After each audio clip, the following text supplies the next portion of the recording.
요한복음 9장입니다. 1절부터 7절까지의 말씀입니다. 저와 여러분이 한 절씩 한번 오늘 나눠서 읽을까요? 제가 1절부터 읽을게요. 예수께서 길을 가실 때 날 때부터 맹인된 사람을 보신지라.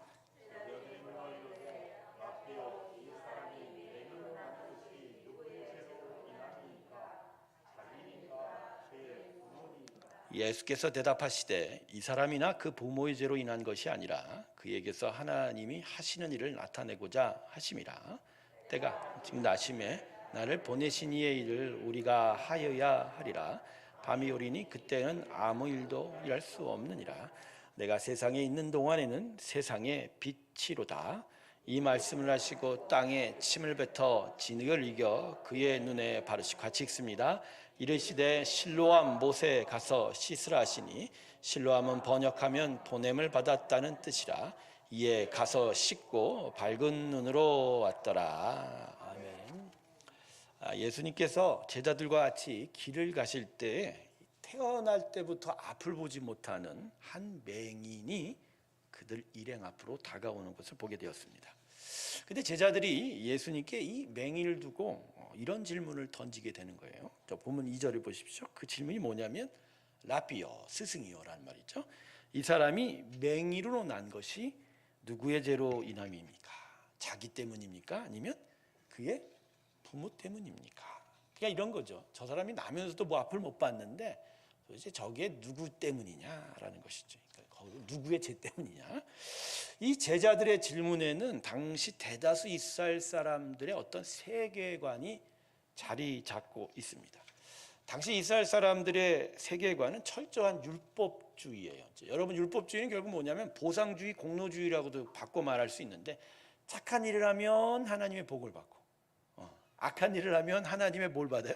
저주와 심판을, 벌을 받는다라는 거죠. 그렇죠? 그러니까 하나님 앞에서 열심히 하는 이유는 뭘 받고 싶어서? 칭찬받고 싶고 복을 받고 싶어서. 그리고 악한 일을 하지 않는 이유는 뭐 때문이라고요? 벌 받지 않으려고 하는 것. 그런 것이 바로 율법주의죠. 즉 거꾸로 말하면 부자가 되어 잘 살거나, 그죠? 몸에 아무 장애가 없는 그런 결과가 나타나는 건 그 사람이 하나님께 복을 받은 거고, 그리고 그 복을 받은 이유는 그가 선하기 때문이다, 이런 식으로 결과가 나와요. 거꾸로 얘기해서 지금 가난하거나 아니면 부모의 맹인과 같이 어떤 몸에 장애가 있다라는 건 이 자체로 하나님의 벌 받은 거다, 저주 받은 거다. 그래서 그들은 이미 선한 게 아니라 범죄함이 분명하다, 이런 식으로 생각하게 되는 거죠. 예전에 한국 사람들도 이런 생각 많이 하는 것 같고요. 요새 무신론자들, 또 하나님 믿지 않는 자들 중에도 이런 생각하는 사람이 꽤 있지요. 심지어 교회 강단에서도 이런 얘기 참 많이 합니다. 그죠? 태풍이 오는 걸 인류의 범죄로, 물론 근원적인 이야기는 할 수 있지만 특정해서 어떤 죄에 대한 대가다 이렇게 얘기하는 건 너무 섣부른 이야기거든요. 근데 그 밑에는 이런 율법주의적 생각이 참 많다라는 거죠.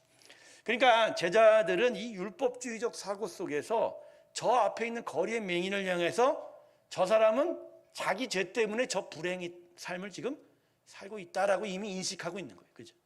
저 맹인은 자기 죄 때문인 거야. 그런데 나면서부터 맹인이 됐으니까, 그죠? 그래도 좀 어릴 때부터 무언가 잘하다가 눈이 멀면 자기의 죄라고도 할 수 있지만 태어날 때부터 맹인이 됐으니까 좀 억울한 감이 있으니까 그건 그 사람의 죄라기 하기보다는 그 부모의 죄일 수도 있다, 이런 생각을 하면서 예수님께 질문을 한 거예요. 그죠? 자, 그런데 이 질문에 대해서 예수님이 뭐라고 대답하셨죠? 오늘 본문 3절을 보세요. 뭐라고 하시죠? 이 사람이나 그 부모의 죄로 일한 것이 아니라 그에게서 하나님이 하시는 일을 나타내고자 하심이라. 제자들이요, 예수님께 이 맹인된 게 이게 자기 죄입니까? 아니면 부모 죄입니까? 이렇게 질문한 건요, 예수님도 똑같은 생각하고 계시다라는 것을 아마 전제로 하고 하는 질문이에요. 그 중에 부모의 죄일 거야 라고 하는 어떤, 예수님도 그렇게 대답하실 거라는 기대를 가지고 질문한 거죠. 근데 지금 예수님이 그 제자들에게 대답하실 때 전혀 제자들과는 생각이 다른 차원의 대답을 하신 거예요. 뭐라고 하신 거죠? 저 맹인의 불행은 나면서 앞을 보지 못하는 불행은 죄 때문이 아니다라고 해요. 죄 때문이 아니라 뭐 때문이라고요? 하나님이 지금 자신의 영광을, 자신의 일을 드러내시고자 한 차원이다. 이렇게. 그래서 예수님의 이 답을 들은 제자들이 매우 당황했을 것입니다.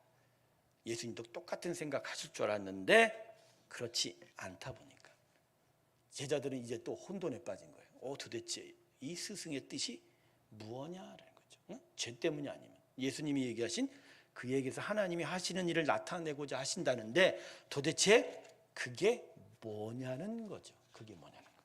거기에 대해서 이제 예수님이 풀어 설명을 해 주십니다.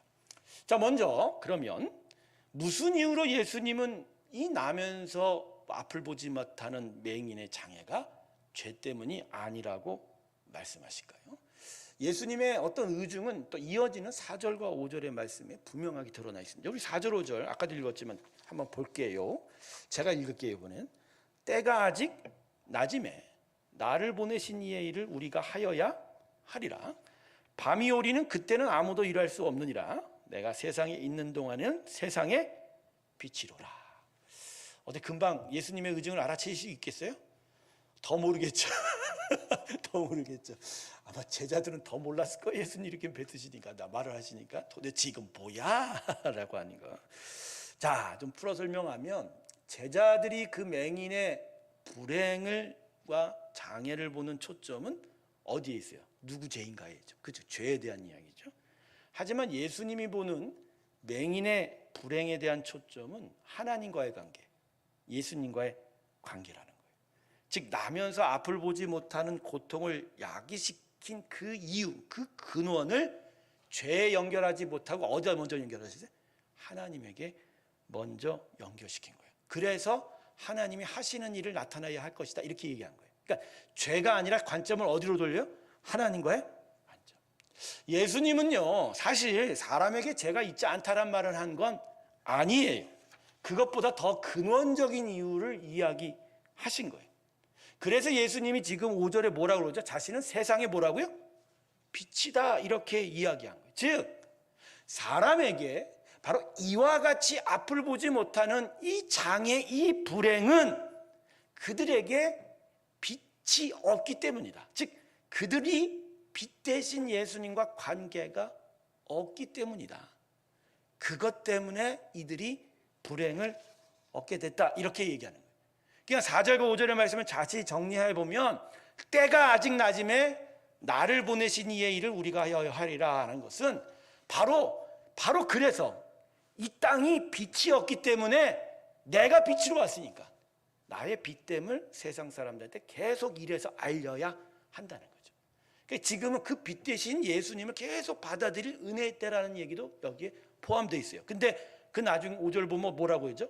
밤이 오리는 그때는 아무것도 할 수 없다. 즉 심판의 때. 예수 하나님의 완전한 대심판 때는 빛 대신 예수님을 이야기하고 싶어도 할 수 없어. 그때는 심판할 때이니까. 그러니까 내가 세상에 있는 동안에는 세상의 빛이로라. 즉 나를 만나야 돼. 나를 만나서 바로 그 빛이 되어야 이 저주스러운 고통에서 벗어날 수 있다. 이렇게 이야기하십니다.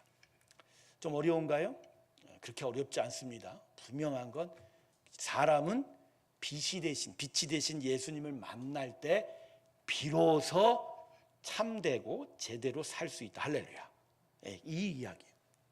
성도 여러분, 그래서 이 본문을 통해서 우리가 알 수 있는 건 죄의 근원은 빛이 우리에게 없기 때문이라는 거예요. 빛이 없기 때문에. 죄의 시작은 그래서 빛이신 예수님을 우리가 만나지 못했기 때문인 거예요. 자, 제가 여러분에게 몇 번을 한번 얘기한 적이 있는데 사람은 악해서 약해진 거예요. 그리고 그 약해진 상황에서 계속 악을 행하는 게 사람의 존재예요. 자, 다시요. 사람은 먼저 어떻게 됐다고요? 악한 거예요. 즉 빛이 사라진 거예요. 그러다 보니까 빛이 없다 보니까 어둠 속에서 방향을 분간 못하는 약함이 나타나는 거예요. 그래서 그 약함 속에 계속 죄 악을 저지를 수밖에 없는 악을 행하게 한다는 거죠. 즉 오늘 본문의 말씀은 이걸 이야기하는 거예요. 아담이 타락한 이후로 사람 안에는 뭐가 없어졌다? 빛이 없어진 거예요. 그래서 그 빛 대신 예수님이 없기 때문에, 그 예수님을 만나지 못하고 예수님과 함께 동행하지 못하니, 그래서 우리 안엔 죄, 어둠, 악이 있을 수밖에 없고, 그래서 그것들이 우리를 이렇게 힘들게 하고 고통스럽게 한다는 거예요. 그러니까 오늘 보면 주는 교훈은 아주 논리적으로 보면 아주 합당하게 이렇게 얘기하는 거죠. 당연하게. 뭐죠? 사람의 삶과 그 문제 해결의 초점은 예수님이 빛 대심에 있다라는 겁니다. 할렐루야. 네. 자, 누군가가 죄를 저질렀어요? 그럼 여러분 그 죄의 문제를 어떻게 해결하는 게 좋다고 생각하세요? 뭐 교육을 받거나, 뭐 죄에 대한 대가를 받거나, 호되게 한번 혼을 내거나, 뭐 이런 식으로 할 수 있을까요? 집에 어느 꼬마 아이가 집에서 엄마가 하지 말라는 실수를 했어요. 막 자기 고집을 펴요. 그래서 그런 부분을 고치려고 막 매도 때리고, 그렇죠? 혼도 내고, 때로는 또 잘해주기도 하고. 근데 여러분 이것이 우선적이냐라는 거예요. 즉 우리들의 범죄, 우리들의 죄, 우리들의 악에 대해서 하나님이 우선적으로 디미시는 처방전은 무엇보다 우리 안에 뭐가 없다? 빛이 없다라고 이야기하시는 거예요. 그래서 빛 대심이 우리 안에 회복이 될 때 비로소 우리는 살아날 수 있다는 거예요. 자, 여러분 이렇게 되니 누가 무엇 때문에, 누구의 죄 때문에 이 고통이, 이 저주가 왔다라는 이야기는 그 후의 얘기가 되는 거죠. 그러니까 제자들이 지금 저 나면서 난 앞을 보지 못하는 맹인이 자기 때문입니까? 부모 죄 때문입니까? 할 때 예수님은 그 이전에 저 인생에 뭐가 없다? 빛이 없다. 그러니 저 인생에게 지금 나는 빛을 주고 싶어서 세상의 빛으로 왔다. 그래서 그 맹인에게 달려가, 그렇죠? 주술적인 방법인 것 같지만 침의 흙을 이겨 그 눈에 발라줌으로, 마치 연고를 받으시 발라줌, 그의 눈이 떴어요. 그건 그 흙 발라줌에 있는 게 아니라 빛 대신 예수님이 그 인생에 들어가니 그가 빛 대신 일이 나타나고, 그게 그의 육적으로 물리적인 것까지 해결하게 되었다. 할렐루야. 바로 그걸 오늘 본문이 이야기하는 거예요. 그러니까 사람은 무엇보다 빛이신 예수님을 먼저 만나야 됩니다. 할렐루야. 이게 성경이 우리에게 가르쳐 주는 거예요. 복음이 우리에게 먼저 이야기하는 거예요. 그래서 여러분이 밖에 뭐 전도할 때, 또 많은 사람에게 예수님을 전할 때 무엇보다 이걸 전하시면 돼요. 누구 죄 때문이, 뭐 때문이, 그게 먼저 중요한 게 아니라 우리의 총체적인 이 모든 불행의 근원은 뭐라? 예수님이 없어서야. 그래서 예수님이 없어서 우리 안에 죄악이 가득하다, 이런 얘기는 할 수 있지만 가장 근원적인 얘기는 뭐라고? 예수님이 빛이 없으니까. 그러니까 당신은 무엇보다 빛 대신 예수님을 만나야 합니다. 할렐루야. 이게 복음인 거죠. 사랑하는 성도 여러분, 우리는 본문의 제자들의 질문을 통해서 이스라엘 백성들의 어리석음을 발견할 수 있는 거예요. 자, 여러분, 이스라엘 백성이 어떤 백성이죠? 하나님의 택함 받은 백성이라는 칭호를 그 아브라함 때부터 계속 몇천 년 동안 가지고 있는 사람들. 그들은 다른 백성들이 가지고 있지 않은 율법도 갖고 있고, 그죠? 성전도 갖고 있고, 뭐 당시에는 언약궤가 사라졌지만 하나님의 임재를 상징하는 언약궤, 그죠? 그 많은 은혜의 것들이 다 주어졌음에도 불구하고 이스라엘 백성은 도대체 하나님의 가장 중요하다고 생각하는 그 본질을 전혀 알지 못하고 있다라는 거죠. 왜냐하면 진짜 하나님을 섬긴다면 보이지 않는 영적 존재인 하나님의 그 영적 본질과 그분이 도대체 어떻게 우리에게 오시는지에 대해서 관심을 기울여야 되는데, 이스라엘 백성은 그것을 보지 않고 계속 뭘 보고 있어요? 물리적이고 눈에 보여 나타나는 것만 보고 있다는 거예요. 그러니까 주어진 규례대로 내가 이걸 잘 지켰느냐가 중요한 거고, 그죠? 그러다 보니까 드러난 나의 부와 나의 번성된 모습이 그게 하나님의 복인 줄 알게 되고, 그러다 보니까 사람들 앞에 자기 좋은 모습만 드러내고 자랑하려고 하는 외식하는 문제가 보여지지. 그러나 속으로는 하나님을 전혀 섬기지 않고 진짜 하나님이 원하시는 것대로 순종하지 않는 그 이중적인 모습이 나오고 있는 거예요. 이스라엘 백성들은 그래서 밖으로 보이는 외양의 모습과 그것들에 대한 선입관에 갇혀 있는 거예요. 잘 돼야만 하고 좋아 보여지는 것 안에 하나님의 복이 있다라고 하는 거예요. 근데 사실은 자기 내면, 진짜 자기의 영의 심령의 상태를 전혀 들여다볼 수 없는 처지이다. 결국 이건 이스라엘 백성이 보여주는 모습은 세상이 사람들이 사는 모습 그대로를 보여주는 거죠. 여러분, 세상이 사는 방식이 결국 뭐죠? 올림픽의 표가 저는 세상 사는 사람들의 그 캐치플레이저 같아요. 사람 인생의 주제. 더 빠르고 더 높게, 그죠? 더 힘차게, 높고 빠르고 더 강하게 살고자 하는 게 이 세상 사는 사람의 인생이다. 그것이 겉으로 드러나야 되는 것이, 그죠? 세상이 사는 방식인 거죠. 한국 사람이 제일 좋아하는 게 뭔지 아세요? 다른 나라 가면요 그거 많이 안 해요. 한국에만 오면 유독 강조하는 게 있어요. 세계 몇 대 중에 우리가 몇 번째. 순서 세우기를 진짜 한국 사람들은 좋아해요. 순서 세우기를 진짜 좋아한다고. 우리는 전 세계 이런 부분에서 1등이야. 전 세계에서 이런 부분에서 세계 5등 안에 들어. 세계 3등 안에 들어. 요번에 손흥민 선수가 뭐 세계 축구 잘하는 사람 상을 주는 상이 있어요. 발롱도르라고 하고 프랑스 축구협회에서 이제 피파하고 하는데, 근데 거기에 11등을 했다고 그걸 자랑스럽게 얘기해요. 여러분, 11등 한 게 그렇게 잘한 건 아니에요. 그러니까 1등만 하거나 아쉽게 2등 떨어지면 되는데, 한국 사람들은 손흥민 선수 11등 한 거를 예전에는 대서특별한지 대서특별하거든요. 손흥민 선수가 작년에 EPL이라는 영국 프로리그에서 득점왕을 했거든요. 뭔가 정말 잘하니까. 뭔가 11등이라는 순서도 하면서 옛날에 유명했던 선수가 그 밑에 있다는 것을 강조하면서 이제 우리도 세계적으로 훌륭한 선수를 가졌다는 그 자랑이에요. 근데 한국 사람들이 이런 자랑에 유독 눈이 더 관심을 갖게 된 이유가 뭐죠? 뭐라고 생각하세요? 열등감이에요. 우리가 못났으니까 좀 잘난 거를 자랑해보고 싶은 열등감. 진짜 잘나면, 진짜 가지고 있으면 그 이야기 순위 생각해와네요. 여러분, 절대로 반에서 1등하거나 전교에서 1등한 애들은 순위 얘기 안 합니다.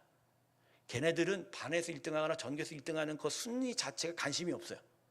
그저 자기의 공부의 정도에 대해서 얘기하죠. 그러나 진짜 꼴등한 애들은 순위에 대해서 관심이 있는, 물론 꼴등한 애는 아예 관심도 없지만. 그래서 제가 왜 이런 이야기를 하냐면, 세상은 외양에 이루어져 가는 그 모습에 치중하고 있고, 그거를 바꿔 자기의 심령을 바라보는 게 구원의 삶인데, 구원의 삶의 은혜를 받았음에도 여전히 안을 들여다보는 게 아니라 뭐에만 쳐다본다? 바깥만 보는 거예요. 그러니 우리 안에 빛 대신 예수님이 들어와 계시지만, 그래서 그 빛 대심을 비추어 내 안의 어둠을 살펴봐야 하지만, 여전히 그 빛으로 어둠을 살펴보는 게 아니라 바깥을 살펴보니까. 그러니까 예수 믿는 사람들이 자기 안을 먼저 들여다볼 때 통해 자복하고 자신의 부족한 걸 가지고 안타까워하고, 그렇게 해도 모자를 파네. 자기 안을 보지 않으니까 자꾸만 예수님의 빛을 어디다 들여다봐요? 옆에 있는 우리 교인들만 보는 거예요. 그러니까 교인들 잘못된 건 눈에 띄어야 안 띄어요? 띄어요. 기가 막히게 띄어요.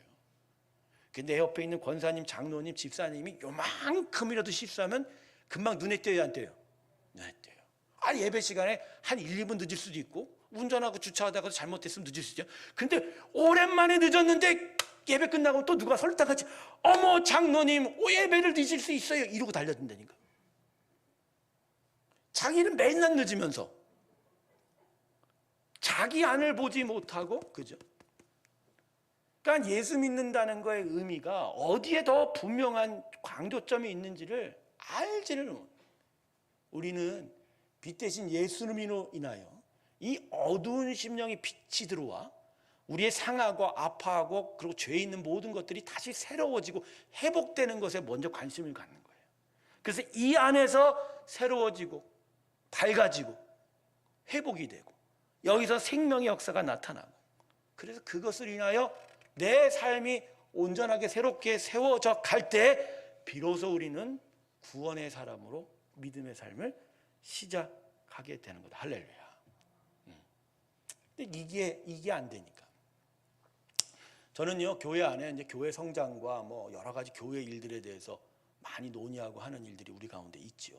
그럴 때마다 잊지 말아야 될 원칙 하나는, 이게 보통 사람들의 어떤 지혜나 어떤 방법에 대한 이야기가 되면 반드시 겉으로 드러난 얘기를 하게 돼 있어요. 하지만 그것이 무엇을 가르치는지에 대한 근원적인 얘기를 짚지 않고 그 겉으로 드러난 외양과 형식에 대한 이야기만 하면 이건 절대로 하나님이 기뻐하시는 일이 되지 않는다는 거죠. 가령 뭐 예배를 위해서 캠페인을 합시다. 우리 예배 일찍 옵시다. 예배 일찍 와서 찬양도 부릅시다. 이 얘기는 좋은데 이게 결국 우리에게 뭐에 대한 관심을 일으키는 거예요? 진짜 우리의 심령이 기쁘게 하나님을 더 간절히 찬양하고 더 간절히 예배하는 쪽에 대한 이야기인데, 이게 그냥 형식으로만 하기 시작하면, 그죠? 그러면 이 자체가 의미가 없다라는. 교회의 성장은 하나님의 영광이 있습니다. 할렐루야. 제가 몇 번이고 여러 번 이렇게 기도할 때 이런 얘기 한 적이 있어요. 교회가 영광을 구하지 말고 하나님의 영광을 구하는 교회가 되라. 할렐루야. 하나님의 교회가 자기 영광을 세우려고 부흥을 외치고 성장을 외치는 경우가 참 많아요. 우리 교회 힘세다, 우리 교회 사람 많다, 우리 교회 이만한 걸 가지고 있다. 여러분, 그게 뭔 의미죠? 그게 뭔 의미냐고. 그래서 so what? 도대체 뭐가 나타나냐고. 그 안에 그 심령이, 그 인생이 정말 새롭게 세워지고 그래서 하나님께 영광을 드리는 인생들로 변해가고 있느냐는 거죠. 그렇지 않고 정말로 크고 화려한 것들만 내가 가지고 있다면 이게 무슨 의미냐는 거예요. 그건 빛 대신 예수님이 들어와 우리의 안을 비춰주는 일이 아니에요. 이스라엘 백성들의 그 어리석음 그대로 하는 거예요. 그냥 강하고 번성하면 그게 하나님의 복인 줄 아는 거예요. 절대 안 그래요. 여러분, 진짜 하나님의 복은요, 때때로는요 찢겨지고 아픔 속에서 나타납니다. 예수님의 십자가의 보혈과 그 고난받으신 그 죽으심이 우리에게 너무나 큰 은혜의 근원인데, 그죠? 하나님이 어찌 우리에게 좋은 일만 허락하실까요? 때로는 예수님의 십자가를 사모하며 그 길을 걸어가는 피 흘림도 있어야 되고 헌신도 우리에게 요청이 되는 거예요. 그래서 그 길을 가다 보면 아프고 힘이 들 수밖에 없어요. 하지만 그 자체가, 그 보여지는 것 자체가 우리를 향한 하나님의 축복과 저주의 그것이 아니라 그 안에 우리와 함께 하셔서 당신의 영광이 나타나면 그것이 복이다. 할렐루야. 예. 새벽 예배마다 하나님을 앞에 옵니다. 저는 기도합니다. 하나님, 저의 기도가 아니라 하나님 뜻을 드러내 주십시오. 가끔은요, 여러분, 저도요 새벽에 일어나고 싶지 않을 때가 진짜 있어요. 많다고 얘기 안 할게요. 그렇게는 있어요. 뭐 저라고 신입니까? 항상 아침에 일어나서 할렐루야 하고서 막 기쁘게 올 것 같아요? 여러분보다 어떤 날은 진짜 나오기 싫을 겁니다. 심지어 이 날씨가 추워지는 겨울에는요 진짜 더 10분 더 자고 싶어서 몸부림을 치는 그런 시간도 있는데, 그럴 때마다 가끔 그런 생각이, 내가 이 모진 고난길을 내가 왜 이걸 하겠다고 내가 그랬을까, 그런 생각인데 그때마다 회개해요. 왜? 이게 축복인 걸. 여러분, 이게 축복인 거예요. 고생길이어도 하나님의 영광이 나타나고 그분의 역사가 있다면 그게 축복인 거예요. 왜?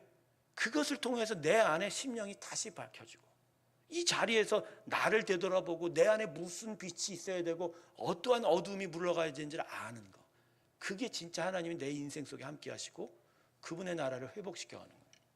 그렇지 못하고 그냥 세상에 빠져서 화려하고 번성한 것들에 눈이 맞춰져 그냥 그것들을 향하여 마치 하나님이 거기에다 우리의 빛을 주는 줄 알고 착각하고 달려간다면 끝내는 멸망의 길을 가게 되는데, 성도 여러분, 우리 안에 정말 이 빛 대신 예수님을 통해서 제대로 볼 수 있는 힘이 있어야 됩니다. 이 내면, 이 심령, 이 영적인 세상에 정말 눈을 뜰 수 있는 힘이 있어야 되고 제대로 볼 수 있는 힘이 있어요. 그게 비로소 진짜 하나님의 참된 능력의 그리스도인이 됩니다. 할렐루야. 그렇지 않고 그냥 겉으로 보이는 것들, 눈에 보이는 것들, 거기에 원역이 돼서 그것들이 마치 모든 것이냐 생각하고 산다면 진짜 어두움의 백성이에요. 어두움의 백성. 저는 예수의 사람들이 말로 진짜 통찰력을 가져야 된다고 생각해요. 세상의 통찰력 말고요, 우리 안에 계시는 빛 대신 예수님을 말미암아 이 세상이 어떠하고 나의 삶의 시간이 어떻게 지나가고 그 나의 교회와 나의 가족들이 지금 어떠한 상황 속에 있는지를 분별하고, 그래서 그 빛 대신 예수님을 말미암아 내가 어떻게 걸어가야 될지에 대해서 계속 지혜를 구하고 능력을 구할 때, 비록 남들만큼 세상만큼 번성하진 못해도 오히려 분명하게 알 수 있어서 그게 복인 것이고, 그래서 제대로 살 때 그것이야말로 진짜 참된 복이 될 줄로 믿습니다. 성도 여러분, 빛 대신 예수님을 계속 구하며 나아가실 주님의 축원합니다. 예수님이 여기 계셔야 돼요. 여기 계셔야 돼요. 그래야 돼요. 그래서 내 인생을 밝혀주고 그분 따라 밝은 빛으로 나아갈 때 우린 진짜 하나님의 은혜 안에 참되게 살아가게 될 줄로 믿습니다. 말씀을 정리하겠습니다. 우리들의 삶에 문제가 참 많지요? 많아요. 근데 그 문제들 앞에서 정말 혼돈되고, 그렇죠? 어찌할 바 모를 때가 참 많지만, 그러나 그때마다 여러분 기억하세요. 오늘 말씀, 이 모든 것의 근원은 죄, 우리의 여러 가지 일이 아닌 하나님을 만나고 그분으로부터 시작되는 일이라는 걸 기억하십시오. 그래서 그분께 먼저 묻고 그분의 빛 대신과 그분의 지혜로부터 이 모든 것들을 드리며 풀어갈 때 비로소 모든 문제들이 제대로 풀어가나가게 될 줄로 믿습니다. 여러분, 예수님과 함께 영원토록 동행하시길 주님의 이름으로 축원합니다. 기도하겠습니다. 하나님, 빛 대신 예수님이 우리 가운데 오셨는데 우리가 그 빛을, 우리의 심령을 비추고 우리의 인생을 비추기보단 하나님 외양을 비추고 세상을 비추는 데 쓰고 있습니다. 그래서 세상보다 더 강하고 세상보다 더 힘이 있고 세상보다 더 많은 것을 가지는데 그 빛을 비추려고 하는 정말 어리석은 삶을 살고 있습니다. 예수님의 빛 되심은 영적 빛입니다. 우리 안에 죄악을 비추고 우리의 심령이 회복되고 상한 것으로부터 온전케 되는 그 의를 위해서 주신 것인데, 우리는 저 이스라엘 백성과 똑같이 우리의 외양과 우리의 삶에 강하고 또 많은 것을 구하려고 하는 그 어리석음이 있습니다. 주님 오늘 이 말씀을 통해 다시 깨닫게 됩니다. 빛 대신 예수님이 우리 심령에 와 계시, 그 예수님을 통해서 나의 심령을 되돌아볼 때 그때 비로소 우리가 제대로 살 수 있음을 말입니다. 세상은 맹인입니다. 우리도 맹인인지도 모릅니다. 주님, 우리가 다시 앞을 보게 하시고 참된 나라를 제대로 볼 수 있도록 주여 우리와 영원토록 동행하여 주시옵시고 그 빛 대신 예수님을 향하여 나아가는 저희들이 되게 하여 주시옵소서. 오늘도 예배로 나와 하나님 그 내면의 빛을 밝히고 하나님의 나라를 향하여 나아가기를 기도합니다. 주님이여, 기도한 모든 성도들을 축복하여 주시옵시고 그곳에 함께하여 주셔서 주의 나라를 먼저 이루어 주시옵시고, 주님께서 그 인생을 비추어 주실 때 그가 그 빛대로 살아가면서 하나님의 귀한 복을 받게 하여 주시옵소서. 교회가 더욱더 진리의 반석에 세워지게 하여 주시고 스스로의 영광을 구하는 교회 되지 말게 하시고 하나님의 영광을 구하게 하여 주셔서 주님의 나라를 찾고 더 열심히 믿음으로 살아가는 귀한 믿음의 공동체 되게 하여 주시옵소서. 날씨가 점점 추워지고 있습니다. 우리들의 환우들이 이 어려운 환절기에 병이 더 심각해지지 않기를 소망합니다. 코로나가 점점 또 확산되고 있습니다. 감염되는 우리의 성도들도 있습니다. 다시 감염되는 일도 있습니다. 이 와중에 하나님 함께하여 주셔서 요아 라파의 치료의 역사로 임하여 주시고 그들에게 새 힘을 허락하여 주시옵소서. 이제는 우리 주 예수 그리스도의 은혜와 하나님 아버지의 사랑과 성령의 교통하심이 우리에게 빛 대신 예수님을 보내신 하나님의 그 마음을 깨닫고 그 빛을 따라 순종하며 나아가기를 주께 고백하며 나서는 하나님의 귀한 새롭게 성도들의 심령들 위해 지금부터 영원토록 함께 하시기를 간절히 축원하옵나이다. 아멘.